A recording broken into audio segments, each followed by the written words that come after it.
What's up, Dustin? How's everybody doing? I had to make some adjustments to the setup here.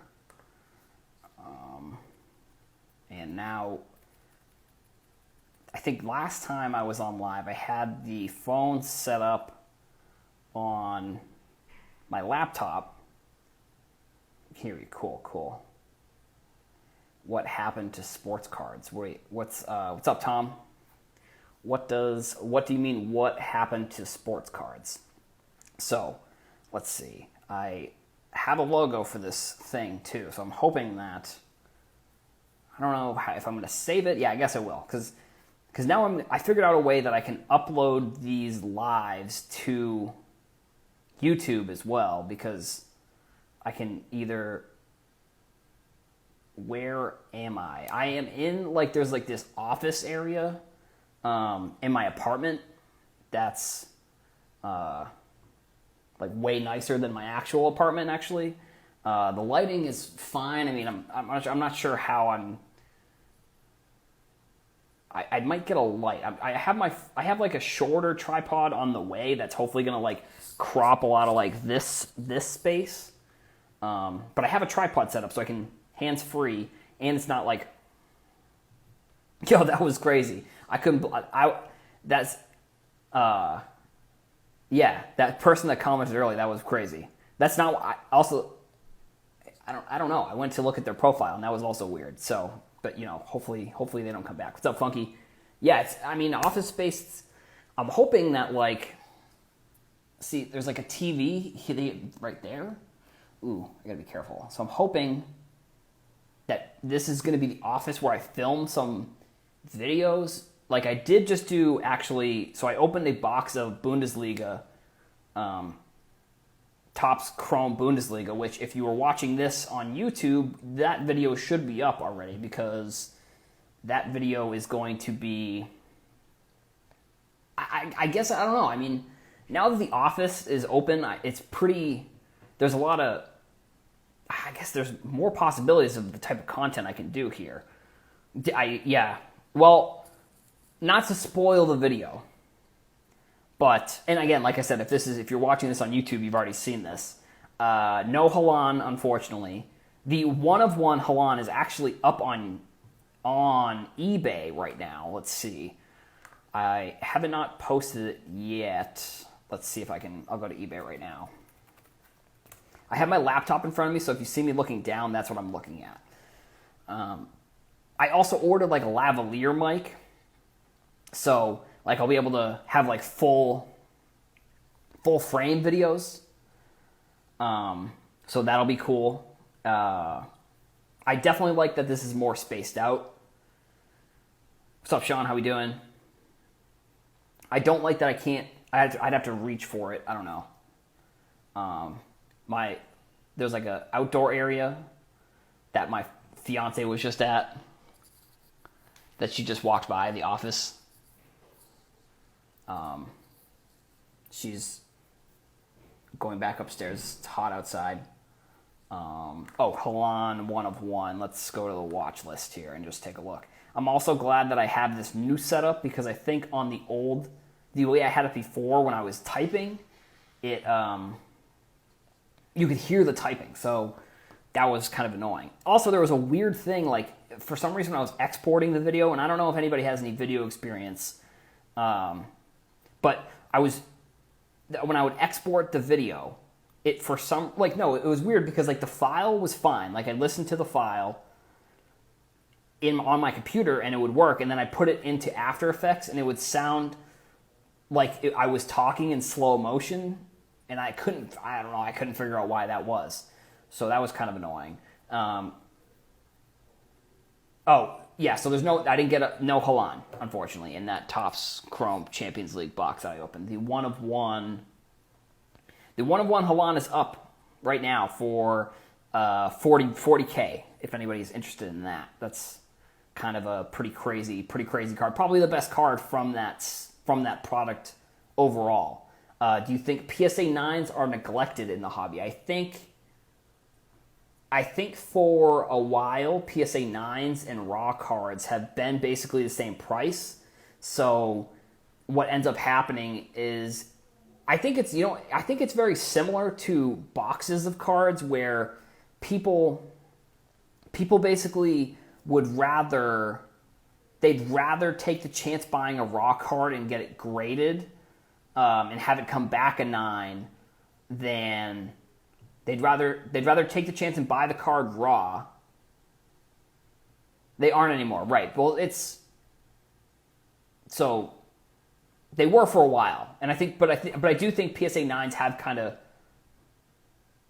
I thought they were the same for I guess maybe this is the research that I've done on this. So like for a while they were roughly the same, the PSA 9s compared to the raw. So I think basically what people were doing, like, so maybe it's PSA 8s or depending on which card you're buying. But yeah, so for basically what I think the thing is with the PSA 9s versus the raw cards. What's up, Jerry? Is that people would, here's the comparison. The comparison is like a box of cards compared to opening the box of cards, and people would rather buy the raw version of the card and get it graded than just buy a PSA 9. Like, granted, in most scenarios, there's a pretty good chance it's going to come back at 10. Like, for most modern cards, I'd say that it's a 50-50, at least a 50-50 shot if you're sending in multiple. But people would rather, for whatever reason, buy the raw card and then get it graded or whatever. I pulled a 1990 Donruss Nolan Ryan 5,000 strikeouts.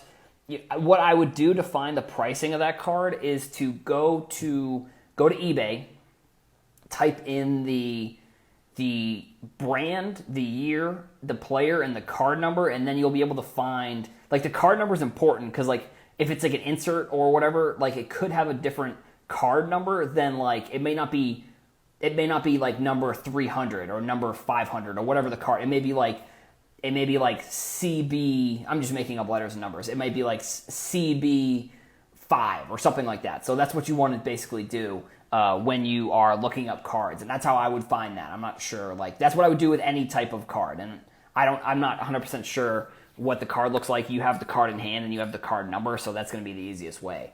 PSA 9 is half the price of a BGS 9.5.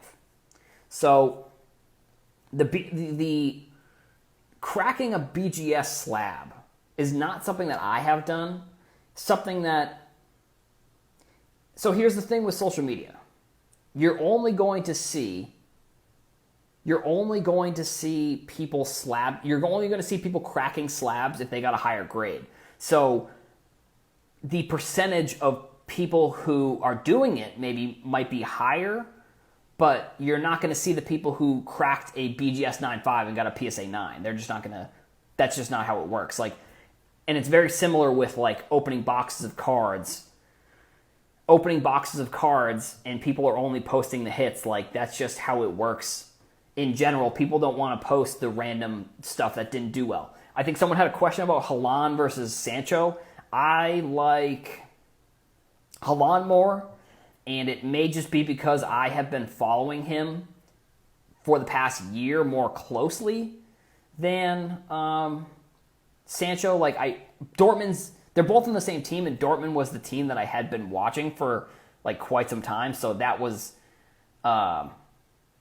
the Dortmund was the team in the Bundesliga that I had been watching because of Pulisic played there, and then Sancho, and then now Reina also plays there, who is an American who I really like. So I like Haaland just because I've been following him since before he was on Dortmund, which, granted, that was like in January is when he made the transfer, but like in December I put out a podcast where I didn't hear anybody else talking about him, and I was on Instagram Live, actually, and I put out a podcast about that. I saw his name in the news, and he was playing in the Champions League, and I was like, this is a guy that you should watch out for because he could transfer to a big team, and then within like a month he did. So I like Haaland more than I like Sancho, just from a personal preference. I think pricing-wise, Haaland's are going to be way more expensive. Now, Sancho's have gone up pretty significantly. Like, not to brag here, but I was buying his Topps Chrome rookie from 2018. I had bought his Topps Chrome rookie card for $4 a piece. I bought a lot of 9 or 10. I forget exactly how many were in. I think it was 10. but I bought a lot of him, or I bought a lot of 9 or 10, whatever it was, for $4 a piece. So I have a bunch of him that I need to send in for grading. I just sent a bunch of Mbappe's in for grading. So it'll be exciting. What's up, Cody? How you doing? What is up, everybody? I think, where are the breakers getting huge amounts of wax for? Yeah, distributors.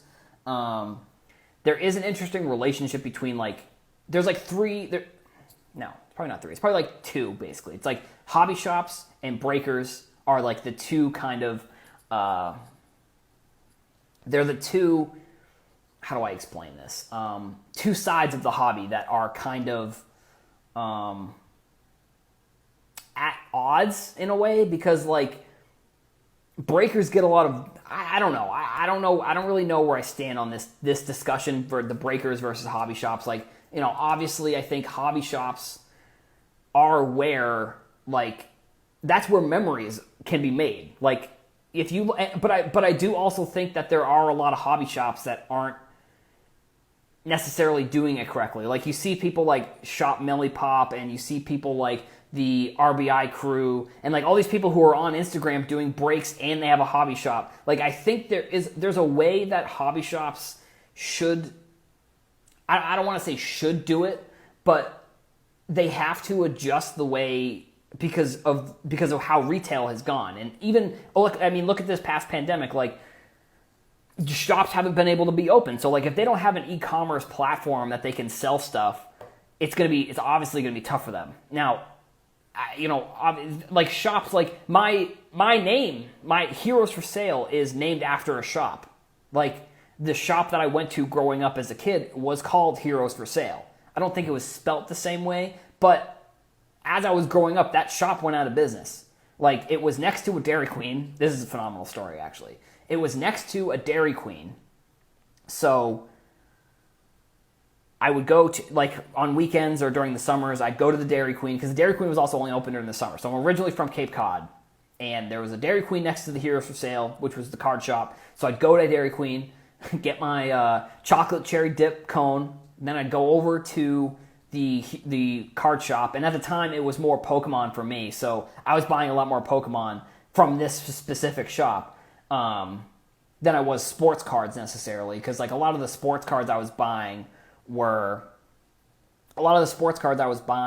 from, like, what's the flea markets. So like, there was a flea market that was around when I was younger that I would go to, and I'd buy these like big boxes essentially. Sorry, I'm going to roll back some of these comments.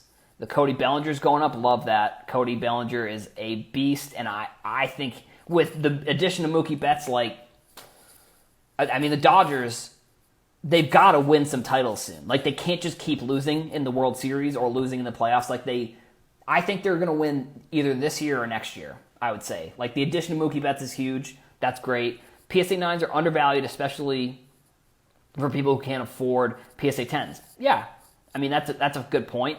PSA 9s are affordable. If you can find a PSA 9 that's like less expensive than a raw card, like way more expensive. I wouldn't be doing this with, like, if there's like a $10 difference, I wouldn't be doing this. If you can find a PSA 9 that's like, say, $50 and the raw version is $100, I have seen people do this. I wouldn't do it myself, is crack it open and just sell it raw. That's something you can do. I wouldn't do it, but that's something that people do. It also messes with the pop reports, which isn't a super big deal, but if you're buying like a numbered card, that can mess with the pop reports. Tom said, I sent my BGS 9.5 Topps Chrome Mbappe and the PSA for a PSA crossover. That would be big. I mean, if it was a black label, Tom, I definitely wouldn't have done it, but like with it being a BGS 10, I think there's probably a decent chance, because BGS typically grades a little bit harder since they have the 4 different sub-grading system, the way that they do it. Let's see. So these soccer cards without RC on them, if it's the first card, should we consider them the rookie? So I would say, I mean, yes. The thing is, like, that's kind of the thing. I want to make a video about soccer rookie cards, but I don't even know really where to start because, like, every player is different, and that's the hardest part about soccer that I've found, and that's the most confusing part, is that every player has a card that's essentially different. I think 2018 and beyond, we're going to see some more uniform. We're going to see some more uniformity. I don't know if that's even a word, but I'm going to roll with it. Where you're going to see players with more cards from that specific year. So, like a Jadon Sancho has a 2018 Topps Chrome card, and he has a 2018 Optic card, which has the rated rookie logo on it. He also has an Immaculate card, I believe, a base card with the RC logo. So that's kind of where I think... That's where I think some of these cards that... Like, Topps is going to be... They have to... If Topps really wants to do soccer correctly, they have to roll out a rookie card logo soon. Like, this year... No, well... Next year's products, in my opinion, have to have a rookie card logo on them because they can't just keep putting out products if they want to take soccer seriously. If they're just kind of, which I don't know why they wouldn't, like the fact that Haaland in the Bundesliga has become such a popular league, like they're on FS1, which FS1 is Fox Sports 1 if people don't know that, and Fox is owned by Disney. ABC. Oh, I think Fox is owned by Disney, which means that I wouldn't be surprised if we see some Bundesliga games on ESPN in the near future. Have I been buying Pokemon cards? I've actually been selling Pokemon because I found a binder with a bunch of cards in it, and I've been selling it a little bit. People are very specific about some of the holo cards, so it's been a little bit tough. Have I been... We got Bailey Joe cards in the building. Bailey Joe cards. Have I been seeing the dingers? The White Sox have been hitting. Yeah, screwed me over in my fantasy lineup last night. Not pitching-wise, but from a... all my hitters were stunk. I had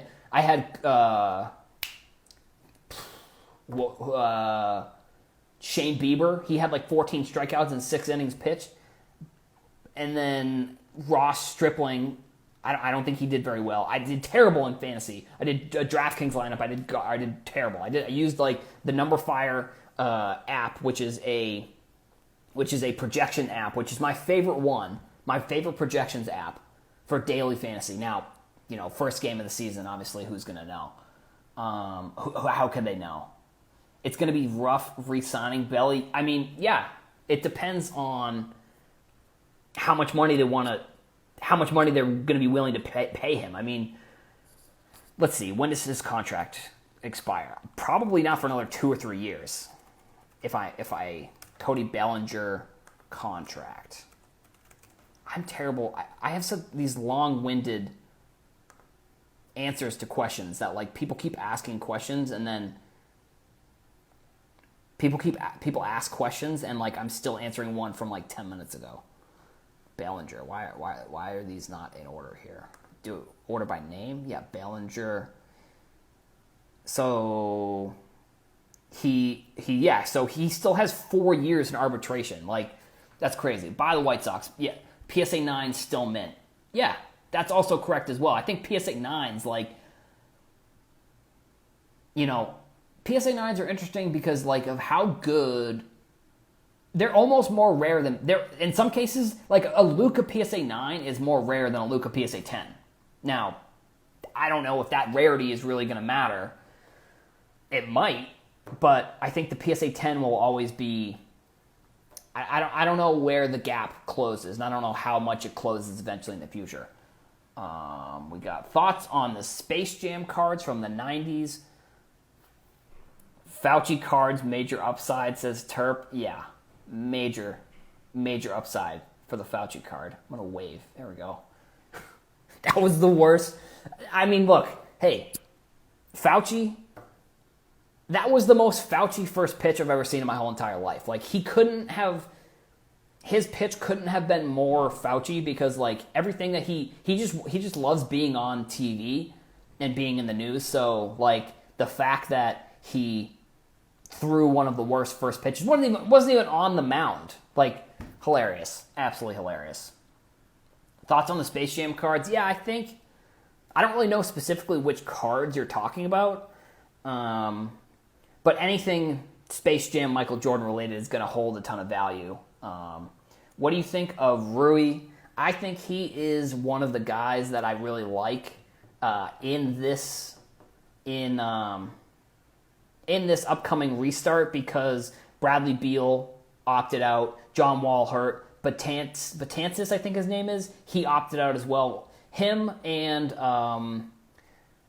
Troy Brown, I think his name is, are going to be like the main players on that roster. Granted, I mean, Rui may not be good. Like, that could be an issue. But like, if he's good, he has a chance to cement himself as like a top 3 player on that team, essentially. Let's see, 3 home runs today in 5 innings. Yeah, they scored like 20 runs last night. Let's look at the box score, or ESPN scoreboard for baseball.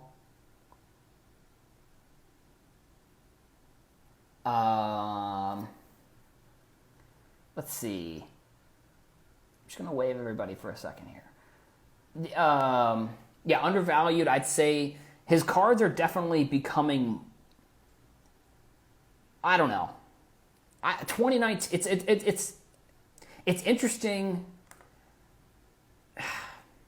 How do I put it? If you want, like, 2019, these rookies this year, everybody just wants the next big rookie. Like, Bol is a perfect example. Like, everybody just wants the next big, they want to hit the next big guy, and I think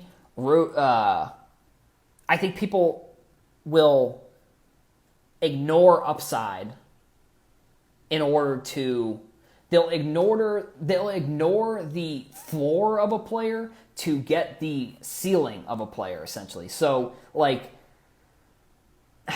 players that are going to be, not everybody is going to be like a Ja or a Zion.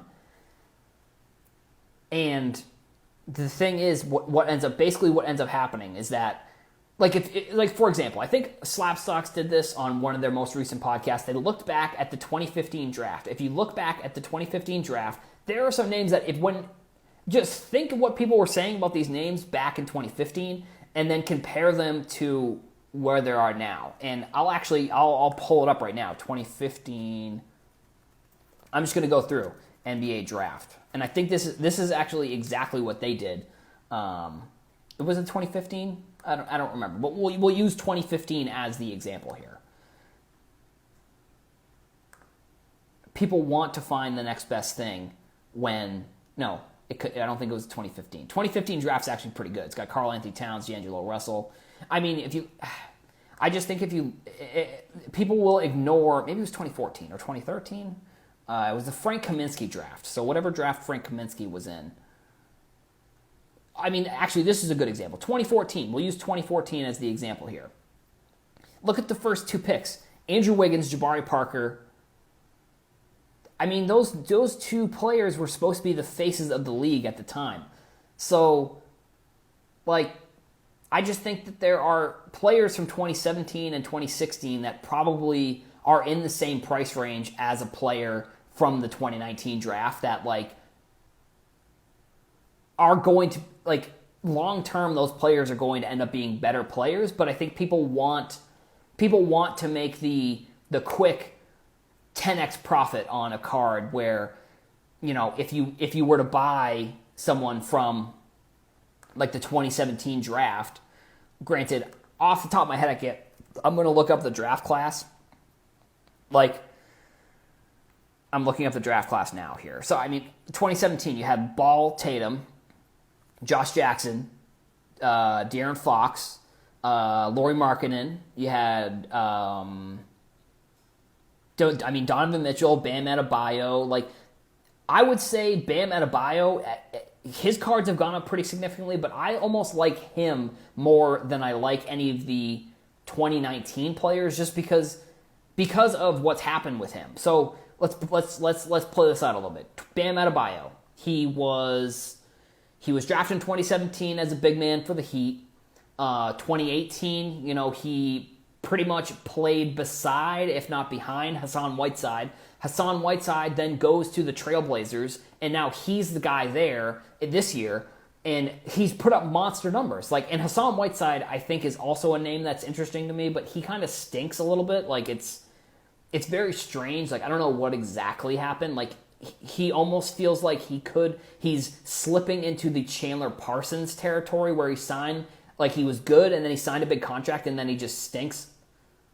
I don't know, that's NBA players are they've got to, with the guaranteed contracts in the NBA, that's some of the biggest finesse you can get. It's you're good for the first few years of your career, and then you sign a huge contract, and then you just, if you don't want to be a good player, if you're just in it for the money and you don't love the game, which there are tons of players that are like that, you could easily be good for a couple years and then get a huge contract and then just never try for the rest of your career. If you don't care what people say about you in the media, then it doesn't matter. If you let's look at the KG Paul Pierce trade, the Chris Humphrey. I forget what the other player's name was that they traded for. They got Chris Humphreys. Not Reggie Evans. Oh, Gerald Wallace. Gerald Wallace and Chris Humphreys had two of the worst contracts maybe of all time. And the only reason they got traded to the Celtics was because the Nets wanted to get rid of those contracts, which was very smart of them to try and get rid of the contracts. But if you look at that Gerald Wallace deal, let's see, Gerald Wallace. He's not good. He just wasn't. I wonder where where would I see his contract here? His contract was so terrible. Gerald Wallace contract, which granted, he was fine for some of his career, but then I wish there Sports Track, yeah. He was an okay player, but he signed there's my fiance in the building. Now, Tina, please don't call me for the next... If you have to call me, make sure you don't do that for at least another 15 to 20 minutes because you can see that I'm live here. So if you didn't do that, that would be appreciated because it's going to cut out. $10 million for Gerald Wallace. What? That's crazy. So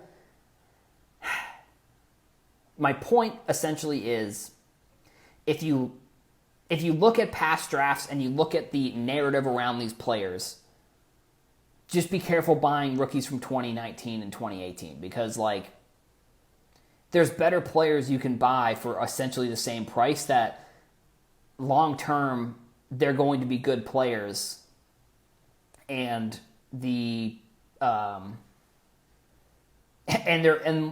term there may be players that you're buying from 2019 and 2018 that just stink. So because 2017, sure, Tatum phenomenal, Ball fine, De'Aaron Fox pretty good, Donovan Mitchell obviously superstar, Bam Adebayo very good. Jarrett Allen is another name that I'm interested in. OG and Dobie he plays in Toronto. I like him as well. I'm just looking later on in the draft to see if there's anybody really that was good. Not really. There wasn't anybody later on in that draft that was any better than because you look 2018. I think, but I also do think that yes, the 2019 and 2018 drafts were very good. So that's another thing. But I do just get nervous when it comes down to what people are buying because people are just buying up players that aren't really that good. So I don't know. I get a little bit nervous when people say that they're spending a lot of money on 2018 and 2019 players. You're much better off looking at a previous year, a 2016, 2017, even maybe going back to 2015. You're much better. Sure, there's not as much upside for maybe some of those players. if you bought Bol Bol like for $5 and you sold for 40, like that's great. But like I'm not. There is no point unless the only way I'd buy Bol Bol is if he was $10 again. Like at $40 is a ridiculous buy. He had one good scrimmage where he scored a double or whatever. Buying him at $40 is just ridiculous. So no, I wouldn't be buying Bol Bol. I'd be selling him if you got him, and then buying like I don't know, finding a different player that you like. And like Funky Sports Cards said, the market is crazy right now. Everybody is at their highest potential right now before all these restarts. Everybody, people are looking back at the season. Everybody is essentially, anybody that was hurt is now healthy, except for Kemba Walker for whatever reason. Everybody has the most amount of potential they have potentially ever had in their career because, like, obviously other than players who aren't playing, but like even them, it's like you just have even more time to be buying those players. Like, I'd rather spend the extra money to get in on a player like Trae Young or, I mean, even SGA. I like him as well. I mean, I don't know. Just actually, let's look at this 2018 draft and who I like. I mean, I think there's a lot of what you're going to find with these 2019 and 2018 rookies is that they all have upside. Yeah, but they all have downside as well. That's the thing.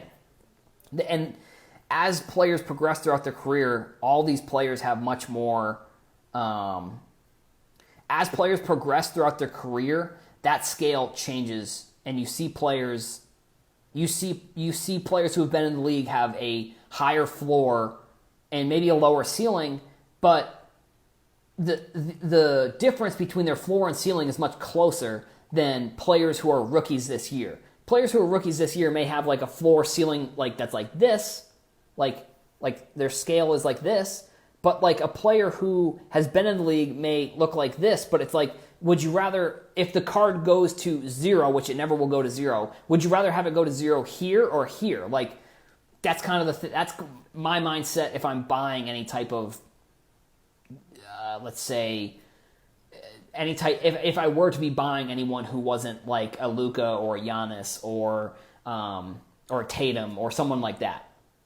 So, what baseball and soccer players are you investing in? So, I actually haven't really been buying recently. Like, if I were to be buying, I'd be buying Luis Robert, and I would be buying Weston McKennie. I think Weston McKennie right now, his card prices have gone up pretty significantly, but I think if he moves to a big team this summer, once the season's over, maybe not this summer, if he moves to a big team, that's going to be huge. But I've already bought in these cards, so like that's the thing. Like, I'm just telling you who I have bought. Like, Weston McKennie, his card prices have gone up, but he still has I think he still has more room to grow if he's going to a larger team. But for baseball, it's Luis Robert. I like Bo Bichette. I like all of the Blue Jays players. I like that team I like what they've built. I also like I like Blue Jays, White Sox, and Padres rookies. Those are the 3 teams that I think have built a phenomenal young core of players. The Padres with Tatis. They've got some pitching prospects that are really good. They've got like Paddock. They've got Mackenzie Gore. Is he on that team? I forget, actually. I think Mackenzie Gore is on the Padres as well. But then the White Sox, I mean, they've got, like I said, Luis Robert. They've got Tim Anderson. They just re-signed Jose Abreu. They just signed Edwin Encarnacion. They've got Eloy Jimenez. They just signed all of... Yeah, okay. So I think the Padres have... I don't know. I think the Padres, the Blue Jays, and the White Sox have built the best team of potential players. Like the White Sox, like they just re-signed Eloy. Or not re-signed. They signed him last offseason. They just signed Roberts to a huge contract. Not huge, but they signed him to an extension. And also they have Andrew Vaughn, who I really like, who I think is undervalued. I also would be buying Adley Rushman. The only problem is he's on like the he's on the Orioles, and the Orioles are like they're probably going to be the worst team in the league this year. So those are the players I'm buying for baseball, and so yeah. But for soccer, looking at young American guys, yeah, the American guys are going to.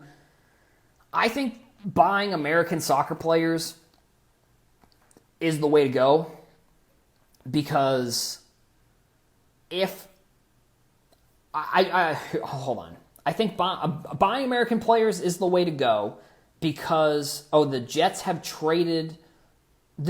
just traded Jamal Adams to Seattle. That's pretty crazy. So the trade is the Jamal Adams and a 4th round pick. Seattle traded Bradley I don't know how to pronounce his last name, a safety, a 1st round pick, a 3rd round pick, and then 2 1st round picks. That's crazy. I mean, Jamal Adams is phenomenal, so that doesn't surprise me. But so back to soccer. So Tyler Adams, who else do I like? I like Josh Sargent. I think he could move to a big team. I like Gio Reyna. I mean, look, there are some good American players, and I know what everyone is thinking who is a soccer fan in here, who isn't a fan of American soccer. America stinks, and they may or may not stink. I don't know. But I think the players have a lot of upside when it comes to soccer, because from a card perspective. Now, the team itself may not be able to compete worldwide, but like each of these individual players are playing very well. I mean, Pulisic is obviously the top guy in America, but like his cards are like $600 now for a PSA 10 of the 2016 Select, I bought the 2016 Select last summer for $45 a piece. Not to brag, but I bought 2 of them for $45, and now they're $500 a piece. I just sent in a bunch of Mbappe's to get graded. I think his cards at $500 or $600. Well, now they're $900 now, but I still think that he's hit. So the thing with Mbappe, like I'll look it up right now. Actually, PSA population report. The big thing with his cards is that other than his injury, obviously that's super unfortunate, but all signs are leading to him becoming the next big name in world soccer. In soccer in the world, he already has a World Cup under his belt. What the heck is going on? Panini Prism World Cup. Mbappe, all signs are leading to him being the best player in the world in a few years, which some may argue that he already is. And if Mbappe goes to, I mean, I don't know where he could go. If he goes to Liverpool, that's huge for his brand. Liverpool is also part owned by LeBron, so that's huge. The Nike connection. Also, the Red Sox owners are part owners of Liverpool as well.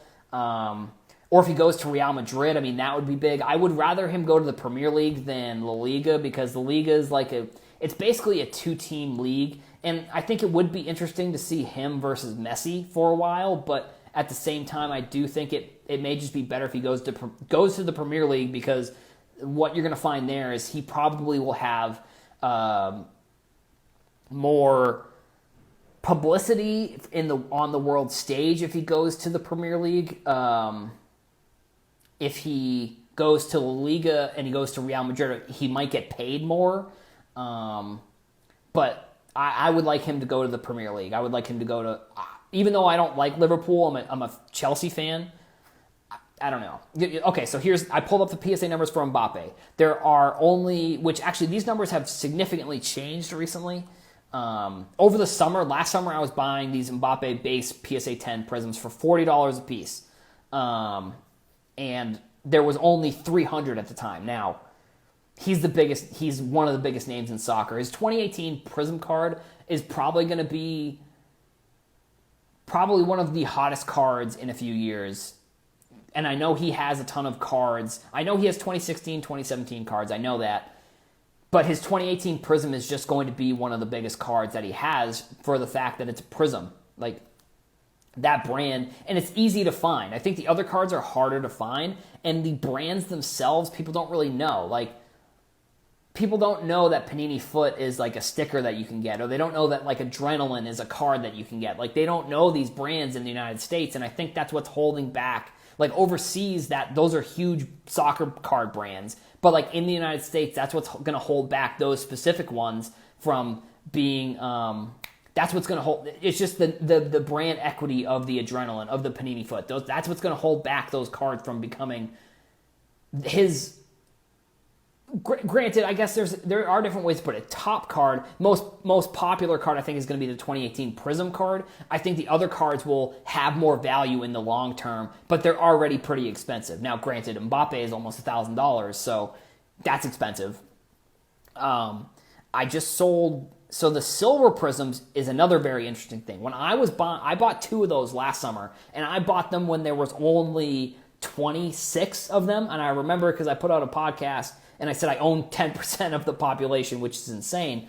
And the big problem that I'm going to have with his cards is that I sold a few of them, and that I'm going to lose out on like a ton of profit. Like, I sold one of the silvers, I have another one, and I think the silvers, the silver PSA 10 Mbappe card, like, there's only 86 of them right now in PSA. Granted, I think there's probably going to be more, but like, if you look at, like, for Luka, if you look at Luka's PSA 10 silver Prism card, there's like a couple thousand of them. Like, even if you go to 2013 Panini Prism Giannis, let's see, Panini Prism. Oops, I typed in the name first. Panini Prism.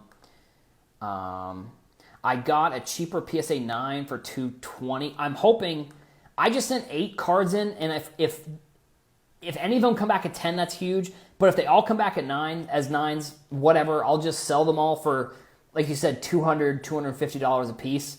That's essentially going to pay for the grading too. So like if I sold 2 and they come back at 9, that's going to pay for the grading, and then I have the rest, and that's pure profit. Because a lot of these soccer cards, I bought them last season or last summer, like around this time, and I bought a bunch of raw Mbappes for like $4, $3 a piece. It's absolutely insane. Match Attack, is it? So Funky Sports Cards asked about Match Attack. Now, that's a product that I think is interesting as well, but I don't know if it's going to pick up as much steam because it's like, so it's a game, but I don't know. I just don't think that people are. So hold on, I'm looking up Giannis's PSA 10 silver cards because, let's see. So Prism. Oh, so there's 74. So this is actually like almost an exact comparison between Giannis and Mbappe. They basically have the same amount of silver Prisms. Giannis's silver Prism is like $13,000. That's what I think these Mbappe cards eventually are going to be. I think eventually I'm going to, if whenever I sell it, if it gets to 10K, that's when I'm going to contemplate selling it. But if Mbappe goes on to become the next, like, Messi, Ronaldo, like, that card could be, if there's only, let's just say another 20 of them graded. Let's just say there's another, even at 100, even if there's 180 PSA 10s, that's like ridiculous. That's a crazy thought that card, there's only 180 of them. Like, and if he's the biggest name in the world, not just in America, in the world, like, that's huge. What is the fastest way to sell cards? eBay, I guess, would be my suggestion. You got to price them to what the market is selling them for. So, like, if you price it below the market, and if like hypothetically say you're selling an Mbappe and the market price for an Mbappe right now is $900, and you put yours up, buy it now for $850, I would say that card probably sells in a day. But if you put your card up for $930 and it's a $900 card, it's going to take longer because all the cards that are below your card are going to sell before. Pull the Neymar. It was fun to open for sure out of the 2018 Prism or 2014 Prism, because 2014 Prism is like that's like a whole nother conversation. like 2014 Prism has Neymar's first Prism card, and which it was the first Prism set for soccer. So you're going to find Ronaldo, Messi, Neymar. You're going to find Balotelli has a card in there. Like all these huge names, those are their first Prism. And I think that set, I've tweeted about this, I think that set's going to be very similar to the 2012 basketball Prism set. It's going to be viewed in that way. And I bought a bunch of Neymar. I have a bunch of Neymars that I want to send in actually, because I was buying those cards last summer for $1 a piece. And I think I must have bought like 30. I think I have like between 20 and 30 Neymar Prism cards from 2014. Gem Mint says they have. I've got a Messi 2014 Prism Raw. That's a great card. That's going to be. I mean, that's a phenomenal card. Like those, I don't know. I don't know exactly what's happened with the soccer market recently, because it's very similar to the market overall. It's just kind of blown up. Like it's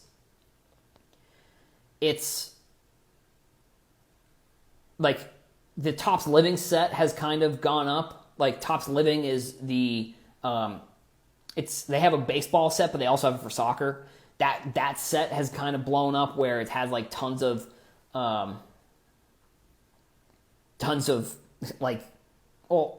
big names. But the most recent ones, the Gio Reyna and the Kai Havertz, they were almost 6,000, which is almost double what Messi has, which Messi was the first card in that set. So I think that's where I am going to end the live stream. I think I've been almost live, got to be almost an hour probably, right? I wish it would say. Yeah, 45 minutes. Wow, that's cool. Okay, so that's where I think this is where I'm going to end it. So this will be, are you going to hold, I'm going to answer Jerry's question. Jerry, you get the last question. You have the privilege of getting the last question here. Are you going to hold the Mbappes until World Cup is here in the United States? So if the cards that I sent in for grading come back 10s, I will be holding those. But if the cards come back 9s, I probably will just sell them as soon as I get them. I probably will just sell them right away, I guess. But the rest of them I do want to hold until that World Cup, because I think the 2026 World Cup, when it's in the United States / North America, that's huge. Chicharito, if that's how you pronounce his name. I hope that's how you pronounce his name. Yes, iconic Mexican player. That's another interesting thing, is the best player on a certain team's national team. Like Heung-min Son, I think, plays for Tottenham. He is a South Korean legend in soccer, so I do like him as well. And I have bought some of his cards. 2015 Futura Unique. I bought some of those cards. Like I watched a report. There was a Bleacher Report video that they put out about how big of a legend he is in South Korea, and within that day, I was like, I need to buy these cards, because if South Korea ever becomes like a hub for soccer cards, the Heung-min Son cards are going to be ridiculous. And he's also very good. So that's another thing that I really like about him. Okay, so that's going to be it. Thank you, everybody, for coming in. So this is where I'm going to end the YouTube, because this is going to be going up on YouTube this week. So thank you all for watching the live stream. Go follow me on Twitter, TikTok, Instagram. Go subscribe on YouTube. Heroes for Sale. Now, you are going to want to put an apostrophe in there, because Google and YouTube have not updated yet. So if you're searching for my YouTube channel, you do need to put the apostrophe HERO apostrophe S, because for whatever reason it hasn't updated. I'm getting rid of the apostrophe. I'm striking it out because it's going to be easier. It's way easier to explain. Way easier to explain how to spell it. So that's going to be it. Thank you guys all for watching. I'll see you in the next live stream, or thank you for watching or listening on YouTube and in podcasts.